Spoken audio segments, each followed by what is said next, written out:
Les défis des peuples haïtiens, dominicains, les peuples de l'Amérique latine pour élire.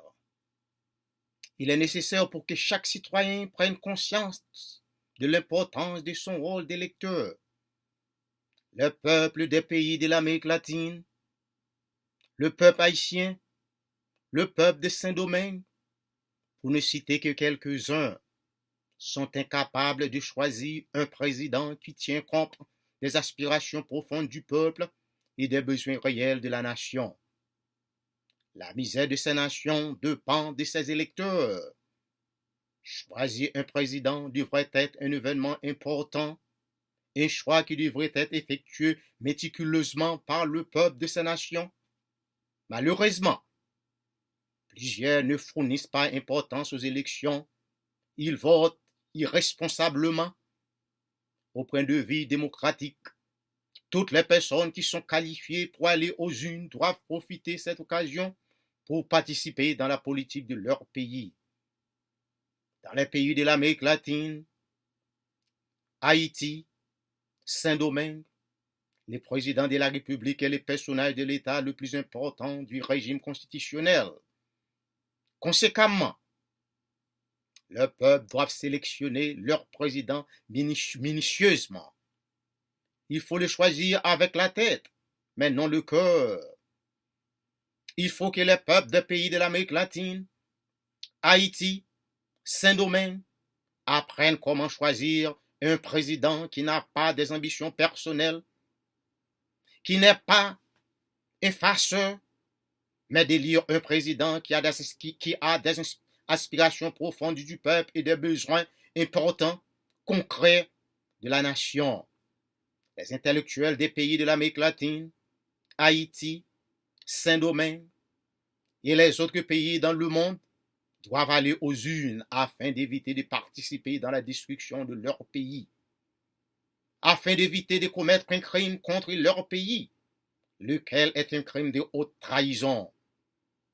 Le destin d'une nation est trop important pour le laisser à la dérive, pour le laisser dans les mains des gens qui ne savent pas choisir, les gens qui sont prônés à la manipulation politique, les gens qui peuvent facilement se livrer à la corruption.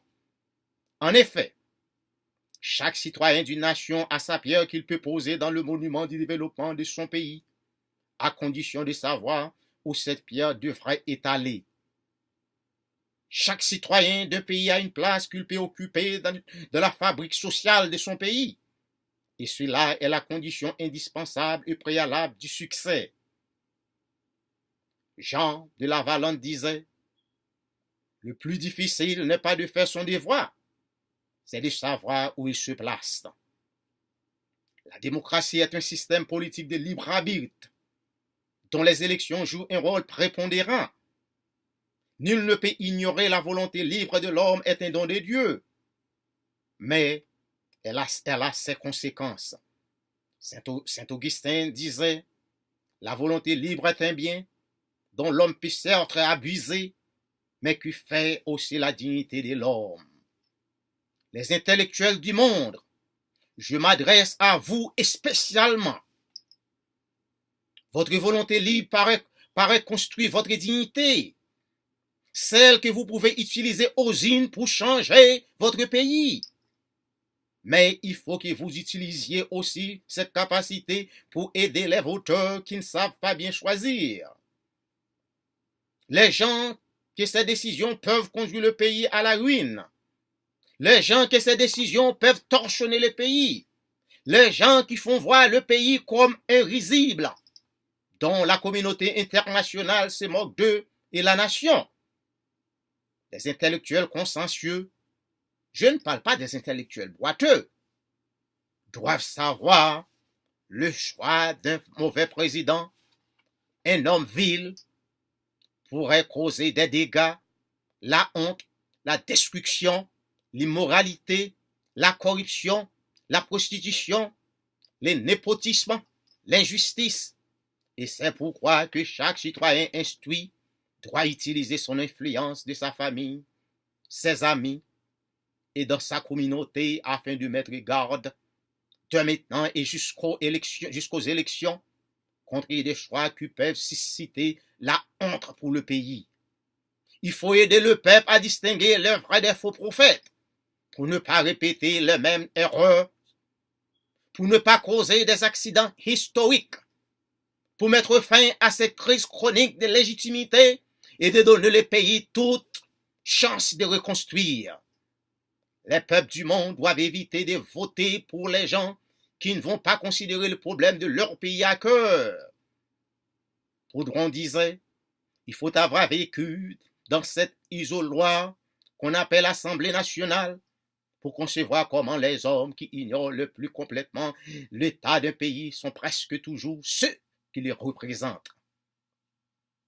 Haïti, Saint-Domingue, les pays de l'Amérique latine, les pays d'Afrique font face à la crise chronique de légitimité, la misère, l'injustice et autres. C'est parce que ce peuple ignore quelles qualités sont nécessaires pour exercer la fonction d'un président. Disant les proverbes, l'habit ne fait pas le moine, mais il aide à reconnaître le moine. Un citoyen qui inspire à devenir le président de son pays doit s'habiller socialement. En d'autres termes, un président doit s'habiller de façon élégante. Il doit avoir un caractère solide et sociable. Il doit bien s'exprimer dans la langue du pays et la langue officielle du pays. Parler au moins bien l'anglais. Il doit être sincère, de ne pas mentir à lui-même et à son peuple. Un président doit être un acteur social. Il doit pouvoir travailler en équipe, mais à décider seul. Un président doit être capable de trouver un consensus avec l'opposition sur les grands sujets des lois du pays. Il doit être la marque de sa nation. Il doit pouvoir se naviguer dans les nouvelles technologies telles sont envoyer un tweet, naviguer sur Google, recevoir et envoyer les emails. Cette connaissance pourrait l'aider à comprendre la politique internationale. Peuple haïtien, les intellectuels haïtiens, peuple de Saint-Domingue, les intellectuels de Saint-Domingue, peuple des pays de l'Amérique latine, les intellectuels des pays de l'Amérique latine, peuple africain, les intellectuels africains, le destin de votre pays dépend de vous. Alors, choisissez un président qui vous ferait confiance. Un président qui peut faire couler le lait et le miel dans votre pays. Il est temps pour que vous jugiez que votre pays a besoin d'un changement profond. Ce dernier dépend de vous. Merci.